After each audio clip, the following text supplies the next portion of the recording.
Hello and welcome to ArtShow. I'm Craig Stover, and today I have with me Cristi Rinklin. Hey, Cristi, how are you today? Good. How are you, Craig? Good. You ready for today? I am. Thanks for Okay. inviting me to this. Oh, happy to do so. Fan of your work. And so I wanted to share some images of your work to let those people know what kind of work that you do. So I went online and I found a whole slew of images, and I chose some that Yep. I really love. And I wanted to start with this one because this painting in particular, this has a lot going on in it. And so I was hoping you could tell me a little something about this particular painting. Yeah. Oh my God, you went into the way back. Um, these are, so I think that this one was from about 2004, 2005.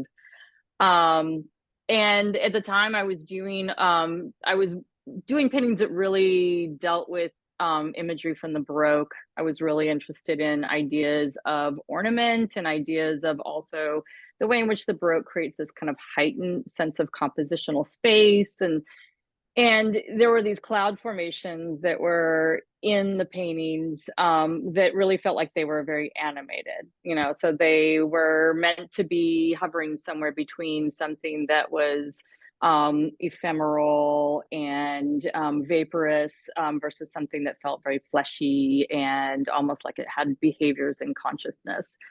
So this particular piece was from a body of what I call drawings. So whenever I do work on flat, flexible surfaces, I call them drawings.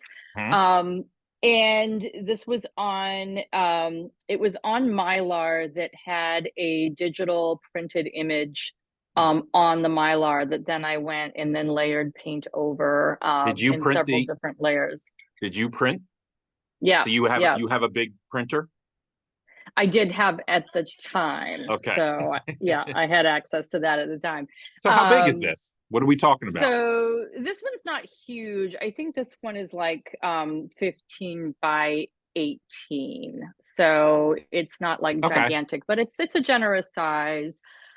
And 15 by I 18 feet? inches. Okay. I did That's do some very, but it's interesting that you're showing this because it kind of fits into sort of a lineage of what I've been doing for a long time, which has been working back and forth between digital and analog ways of working Mhm, and thinking mhm. about painting through the lens of technology, and also thinking about like how we imagine space through the lens of technology. So I had I had been making paintings since probably 1999 that Mhm. really deal with the interplay back and forth of those two languages. And so I had been making paintings that where the sources of the imagery were coming from digitally manipulated spaces. Well, the reason I And go ahead. oh, go ahead. Yeah, I was going to say, I became interested in doing a series of works where the digital image was actually part of the piece itself. So that's where so there was a manipulation that I made of an image, and then I printed it on this Mylar, and so it's actually in the piece. The reason I picked this particular picture is because, and you don't have this quality isn't throughout all your work, but this piece has so many layers into it. The depth. I mean, behind the blue, there's the black, and behind the black, there's Yep. the orange, and then behind that, so you are thinking in all these layers, even though the blue is dominant on top, which to me, really, the first thing I thought of was actually Chinese dragons. The sort Mm-hmm. of flow of these, and that in the Art Nouveau, they have sort of similar Yep. markings in it. But I was thrilled by this picture because it had a lot to say in it, more than just the surface of it. Right. Speaking of a lot Yep. to say, so I'm sort of shifting here. Yeah, we're Um, jumping ahead a good 20, almost 20 years. yeah, but Yeah.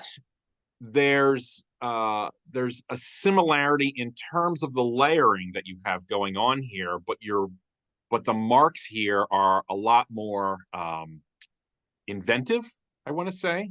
I'm Mm-hmm. assuming either from your imagination or it's from something that I'm unaware of, like like that blue line in it, Mm-hmm. and then you've Yep. got reference points of nature that are in it. So it's clearly there's a lot difference in this, but So I guess my real question is uh the blue that's within this, is that invented or does that come from something? It does come from scent. I mean, it's a little bit of both. Okay.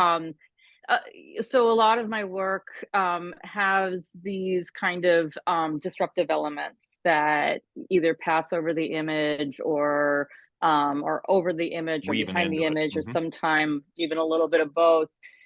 And so I had been doing a lot of those kinds of forms that were very organic. And in this series, I was looking at something that was I wanted it to feel like it was more architectural. And Hmm. I wanted there to be more of an opposition between the landscape and the overlay. So there are parts of this that are taken from, like I was looking at buildings that had been knocked down by demolition, or bridges that had fallen during earthquakes. So just anything where you would see a lot of like rebarb and posts and Hmm. framework that was kind of collapsing. And I took some of those shapes and then I improvised and added added curves and added Oh, flourishes and changed them so that they kind of embraced the image but also created this kind of roadway that cut through the landscape. And thinking a lot about just that whole really disjunctive and unharmonious relationship between the built environment and the natural world, and well, how those two, yeah, I love the idea of a collapsed building or collapsed architecture. That's kind of yeah, fascinating to me. And then to combine that with nature that's also looking like it's collapsed. I mean, these aren't trees yeah, with, lots of leaves or whatnot. So right, it's right, you made yeah, me think well, of another artist that I interviewed who said her favorite time of the year is fall because she loves to watch things deteriorate. And I just mm, love that idea that you can sort of mix those two together within those images. yeah, So this yeah, yeah. particular piece, I had to show this one because it's a stunner of a piece.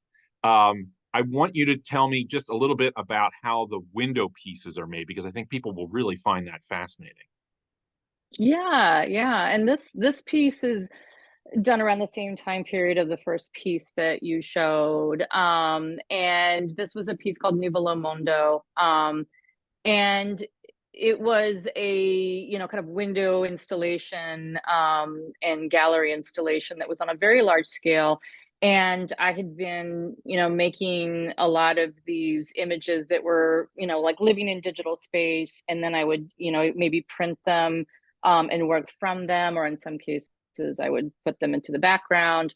But I also had a couple of opportunities to, kind of play with windows and play with transparency because, Duralar, Mylar, Mhm. any of those films have a translucency to them, but when you put paint on them and backlight them, they look awful. Yeah, right. So, yeah, yeah, they kind of reveal all this stuff I've that done you that. don't want Yeah, to I can see. Yep, attest to that. So exactly. Anybody who's done it knows. does this still exist? It's rolled in a tube. It's Okay. not a. Yeah. It's yeah. It was up for several months, but then it eventually got taken down and painted over. And so a lot of those similar forms that were in the early work, those cloud-like forms, are weaving throughout all the images. But they were created in Photoshop essentially, and I would make hand painted um, portions of images that then I would scan into Photoshop and make these like very, very huge image files. And they were printed on this material called, it was like a lambda, it was called a lambda print. Mhm. And it's a similar technology as a Cibachrome photograph. And so it's like a really, really high resolution print. They've actually, it's a method of printing that they've they don't do anymore because they've improved upon this since Yeah, this I was going to time. ask about like durability, like how long this would last. Just because it was my own kind of Yeah, question. I mean, the sun right, fades everything, so I can't imagine it would last forever. right, But kind of curious. right. But because it's done, it was printed by, it's basically like sign material kind of technology where it's meant to be blasted by sun, Mm, so it has longevity but it doesn't have permanence, right? So mm. it's going to fade over time, but it holds up pretty well. and I think that they said something like, you know, it'll hold up for decades. Yeah. And Well, you it'll know, hold I think up, it but would, does it lay? I mean, does does the it color last? stay? Yeah, right. Yeah, yeah, So yeah. So we speaking never of tested it. color, and I think, correct me if I'm wrong, I think on this particular piece, this is an acrylic and oil. Yep. Yep. Okay, so you're doing the acrylics first. That would be like the way backgrounds, I would imagine. And is that spray paint that you're using in that too? Yep, yep. Oh, So the background is airbrushed. And so one of the reasons why I started using both media, which I still do now, is that I was really interested in the kinds of properties that you could get from each media that was really, really specific that you couldn't get with the other. yeah, So, that's what makes you it know, I sing, I think. yeah, yeah, and to make, and like, and also to make that feel like it's meant to be, and that it's seamless, and that it doesn't feel like I did this and then I did this and then I did Right. this. But so the blurry background is done with airbrush, but actually the more graphic blue and white area in the foreground is done with acrylic, because that's how I was getting those like really crisp graphic lines. Mm-hmm. Mm-hmm. Um, and then the more fleshy red areas are done with oil. Yeah, So you get that color, that luminosity in it. exactly. So Yeah, I can go on and on. geeky question. Do you seal these? Do you varnish? Sometimes. So Okay. sometimes I'll spray them to give them an even finish. With these particular ones, I really liked the different kinds of finishes, where some areas were matte and some Mm-hmm. areas were really rich and glossy. So I was doing pretty much what's called spot varnishing, where I would just Mm. go into the areas that I wanted to be really glossy. And And I was actually just glazing them with Galkid so that they were okay, that really yeah, shiny. Yeah, yeah. real shiny. But then the Uh, background is like very, very matte. you do have a number of works. I don't know if this is one of them where you're working on aluminum. That's pretty much all I work on.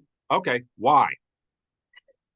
So the short answer to that is that I do a lot of techniques in the paintings that involve, you know, kind of troweling and scraping and, you know, laying the painting flat and doing things where if I had a saggy canvas, you know, that would be problematic. Mm. And I also don't like canvas weave.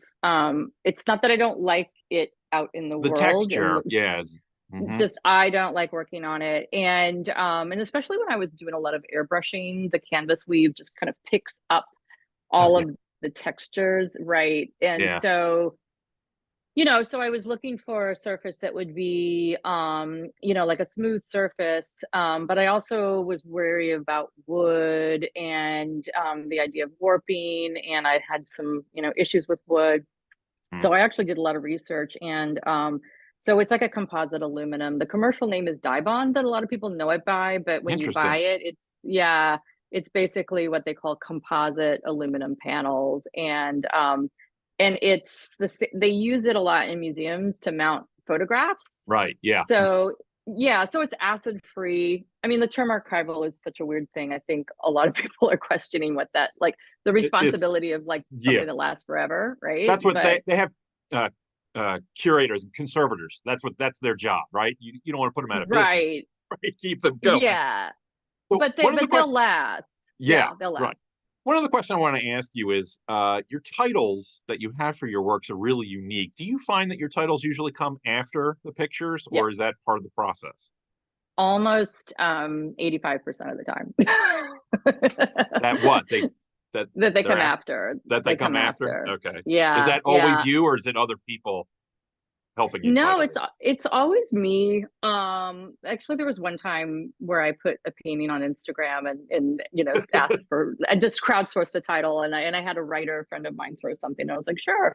But I kind of still liked mine. But what I do is I keep a collection of Mhm. titles and Oh, really? Like in a phrases. notebook kind of a thing? Yes, I Uh, do. I do. I'm like, this will be an interesting title for a piece, and I just kind of keep it around. uh-huh.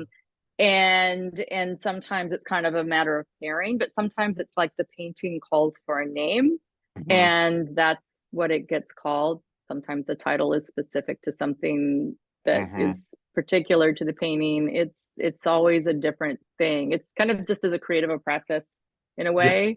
right. Yeah, Just curious because your coming up titles with are the word. interesting. I like them. Oh, They're great. not just like, oh, big blue painting or anything. So they have a Right, little bit of right. thought. They shift my understanding of the works, which is great. It's like another element in it. Um, Interesting. anyway, another one quick stupid question. So you do a lot of computer work with your imagery. Hmm. Do you have a computer in your studio? I do. I Okay. do. I actually have an iPad in my studio. Okay. So Do you I print used out I and used to then do use the that. printouts within the I pictures? Yep, I used to Okay. do that. I used to do that. Um, Over the years, it's become really cumbersome and wasteful to, have all that paper. Hmm. And also to get it the size that I need to look at it. And the print is never as, it looks as good as it does on the screen. So I've actually found that having the iPad there so that I can like blow it up to the size that I need it, that I Mm, can and the other thing that I've been doing a lot because I've shifted from working in Photoshop to working with Procreate, which is a mhm. program that's it has a lot of the properties of Photoshop. It's not as sophisticated, but for the things that I use it for, it's Yeah. fine. And you can draw back and forth. So I a lot of times will take a photograph of the painting and then I'll bring it into Procreate and then I'll like sketch all over it to figure something out. So it Hmm. becomes a lot more of this kind of back and forth iteration. I can see that within the Yeah, work. You know, I can, it's almost like yeah. I can see the layers of like, well, this is digital and this is not, and this is right, sort of put Yeah, together. yeah, yeah, I yeah. want to back up. I'd love to know about your beginnings, really. Um, question I ask a lot of artists: do you have a first memory or of like a first exposure to art, something when you were like a kid that blew you away? When I was a kid. Yeah, I was gonna ask how far do you want me to go back? All the way. What I was the all the first? way, all the way. Yeah, no, I was always the kid that drew. That was always the thing I loved to do. And I always drew characters, which I think most kids do. Like we start with characters and people and faces. Right. And I think I think it took me a little while before I thought that maybe I would, go to art school. And I'm talking about between the ages of 6th grade and 12th Right. Yeah. grade, Uh-huh. right? It's often Um, surprising how that can really shape an artist's view or their production yeah. later on. Oh yeah, because it was like this big mysterious amorphous thing and there was no pathway to that and I remember looking in some career book when I was in high school and it was like commercial artist Yeah, and I was like, well, right. I guess that's what I'll be.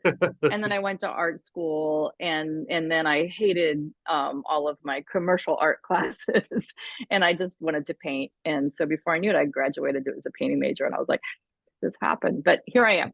And So then you yeah, stayed an artist that right I after school stayed the an whole time. artist. Yeah, I stayed an artist. And I think I still had times where I wasn't sure if that could work in my really early years where I was like, I maybe I need to have a job. I worked at an international school right out of undergrad in my early 20s to teach art Mhm. to kids.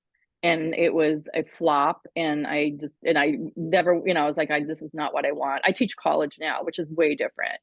And then I worked at a gallery, but I felt like even in that early year when I was thinking, well, maybe I should take this other, supportive adjacent path, it just didn't feel right. I just felt this incredible detachment from what I was doing. And it was like you kind of know in those early years, right? Yeah, Like you sort of know this is not what I meant to do, and this is what I meant to this do is what it instead. is. And Right. I'm just gonna have to make this work, Yeah. while I'm young and I can take those risks. So I just kept following it and it's worked out. But I think persistence, and That also that tenacity, pays off too. it's So yeah, yeah. speaking of persistence, actually terrible segue. I want to know you're in your studio and you're about to start something new. Do you have a methodology for creativity? In other Interesting. words, That's an interesting, yep. is there something that really that you as a go-to that you can always use to inspire your creativity? Yeah, that's a really interesting question. It's a good question. I would say it's very different for me depending on the circumstances and my state of mind. So, Okay. um, there are certain things that I like if I feel like I'm really, kind of at a loss and I'm not quite sure where to begin. I do go to the sketchbook, Okay. Do you and keep a that's where I sketchbook then? use very, very sporadically. So Okay. there'll be times when I feel like when I'm in between bodies of work and I'm trying to do a lot of problem solving, I'm using the sketchbook a lot. And I have old sketchbooks that are beautiful, but Have you when ever I'm shown really them? I have shown them Okay. actually. Yeah. Yeah, and I've shown them in different iterations where I've also shown like studies Mhm. and like loose leaf, drawings that I've put together in boxes and displayed because, I mean, what is a sketch, right? Does it have to live Right. in a book? I would So, love to see that, to see the process played out. It's a question I ask a lot of artists, and some are like offended, like, "Oh, I would never show my work," because a lot of times artists' sketchbooks are like personal languages, and nobody can yeah, seem to decipher them. But I think yours would be right. different. Yeah, no, and there's some of them that I love to go back to and look at. And there's some that are just scrawls, that are just like kind of crazy scribbly scrawls, and it's really just about getting the idea out. But I'm yeah, I cur- mean, sometimes it's that, sometimes it's other things. Yeah. I'm curious about your process in terms of, there's no better way to put this, a success rate, right? So Oh I'm yeah. I'm I'm curious to know at what point um do you do so much planning ahead of time so you don't have to worry about that, or do you find yourself still getting to a point where a picture's just not working and you destroy it or redo it or anything like that? Where do you sit on All that of scale? all Okay. of the above. All of the above. No, yeah, because I do a lot of preliminary work for my paintings because there's a lot of process in them. There's a lot of different things that I'm doing in Yeah. there. Like there's areas where I'm doing pours and I'm like doing things that are very liquidy and very unpredictable. And then I'm going back in and working with oil. Um, but there's always a back and forth that starts to happen. And for me, the painting comes to life when it's a physical thing. So I do have a lot of preliminary work and also simultaneous, back and forth where I will go back to something and try to work things out. with So with but so so there's much nothing's predetermined. with so much Okay. planning out, I'm curious what your mindset is when you're actually creating work. When you're in the zone, are you tuned in or tuned out? So tuned in. No, for me, it's kind of like it's something that's almost kind of like alchemical about it, where you know where you want to get. But when you're bringing that thing to life, it feels really, really transformative. And I don't make paintings. The paint behaves completely differently than a digital study. It's completely different. And so when those decisions start to happen in the material way, and then something that's slow and made by hand, it completely changes things. And so for me, that's where I get entranced. And I feel Yeah. like the studies are much more perfunctory and in service of, but then there's like all of these things that start to happen.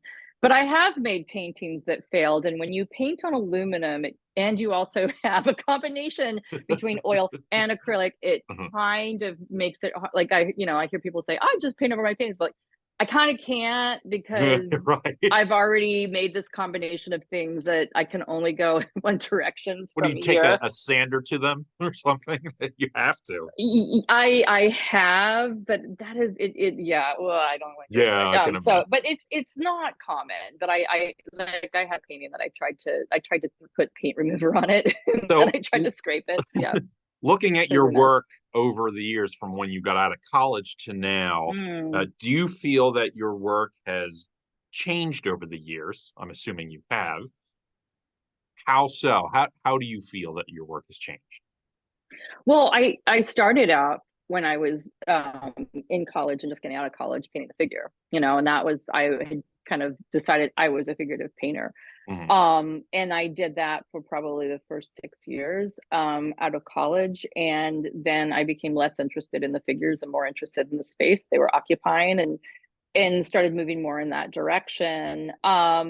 But it was reflecting upon that because I've been painting for a really long time now, and I'm mid-career, and so I've been painting since since the mid 80s. And I was thinking back about the way that I work, and I really do work in series. And so I allow things to change depending upon what's happening in the series. So, one could see a body of work that I did in like 2015, and it looks like it's from the same person, but there are different sets of decisions and different subject matter. But I'm super okay with that. Like, I'm just like, who cares? Like I'm not one of these people that's like, I'm gonna do a little bit of this, a little bit of that. I'm Right, right. following a continuum, and there are things that feed, and there's also things that I bring back. But I actually, I feel like that's important to the way that I work, is to allow those changes to come in without feeling like, okay, I have to, use this set of things that I used in the Right. prior. I mean, it's they're still weaving in, but When you yeah. work in series, do you ever put a series to bed like entirely, or do you ever revisit? I do. It's funny. I mean, you could find maybe I wouldn't say hard stops between things, because there's always a little bit of something that continues on. Like, they definitely evolve into something Mhm. that's different. So you could look at a painting from 2005 and a painting from now and say those are very different, but you could see Mhm. the evolutionary path. But it's interesting because I'm making some paintings right now that have all of these leafy areas and foliage.